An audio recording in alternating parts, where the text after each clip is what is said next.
चमकपुर गांव में गोपाल नाम का एक लड़का रहता था। उसकी सौतेली माँ और बाप ने उसे घर से निकाल दिया था। उसकी सौतेली माँ ने सब कुछ अपने और अपने बच्चों के नाम पे कर रखा था और गोपाल को हिस्से के नाम पे 3 गायें दे रखी थी। गोपाल पढ़ा लिखा तो बहुत था, पर नौकरी ना मिलने के कारण उसने सोच लिया था कि वो अब उन तीनों गायें की खूब देख रेख करके उनसे जो दूध मिलेगा उसे बेच के अपना कारोबार चलाएगा।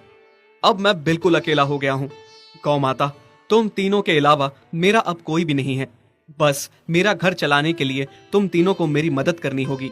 तीनों गायें बहुत ही हट्टी कट्टी और जवान थीं और रिश्ते में भी एक दूसरे की बहनें लगती थीं। चंपा, चमेली और मैना। मैना सबसे बड़ी और समझदार गाय थी। चंपा गर्भवती थी और चमेली को अभी अभी बच्चा हुआ था। वो दूध दे रही थी, जिसके दूध को बेच के गोपाल का थोड़ा बहुत घर चल रहा था। पर गोपाल को अब चंपा और मैना पे पूरा भरोसा था कि जब उनका बच्चा हो जाएगा तो वो खूब दूध देने लगेंगी और जिससे उसका कारोबार अच्छे से सेट हो जाएगा।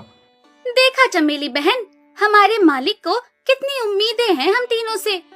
हाँ चंपा, सुना मैंने, मालिक ने हमसे कितनी सारी उम्मीदें लगा रखी हैं।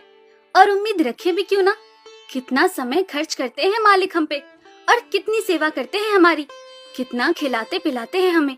और फिर हम मालिक की उम्मीदों पे खरा ना उतरेंगी तो धिक्कार है हमारी जिंदगी पर। सही कह रही हो बहन तुम। चलो हम तो मालिक के लिए कुछ ना कुछ कर ही लेंगे। तुमने बच्चा दे दिया है, दूध भी दे रही हो, मैं भी गर्भवती हूँ।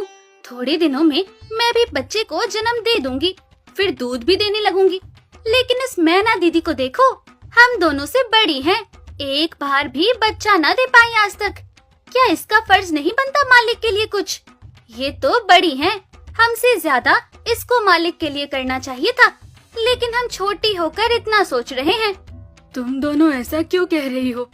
क्या गलत कह रहे हैं हम? सही तो कह रहे हैं। कितने सालों से बांझ पड़ी हो तुम। ऐसा कैसे कह सकती हो तुम?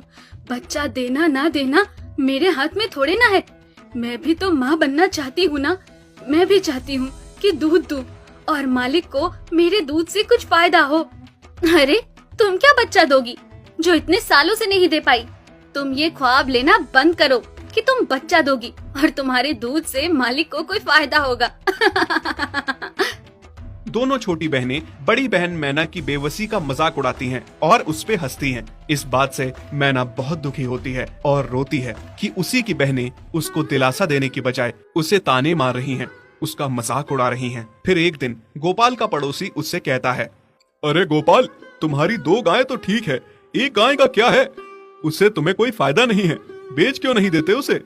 अरे नहीं नहीं भाई साहब, बेचना क्यों उसे? अभी बच्चा नहीं दे रही तो क्या पता कल वो बच्चा दे दे। कोई भी काम जल्दबाजी में नहीं करना चाहिए।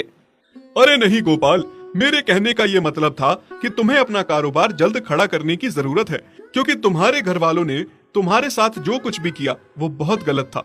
अब तुम्हें जो भी करना है अकेले ही करना है। आगे शादी भी तो करनी है तुम्हें, उसके लिए भी खूब पैसा कमाना पड़ेगा। जब तुम्हारी सारी गायें दूध देंगी तभी तो कारोबार अच्छा चलेगा ना। हाँ, बात तो तुम सही कह रहे हो भाई। मेरी मानो तो तुम अपनी गायों को क्रॉस करवा के देख लो, शायद उससे बच्चा हो जाए।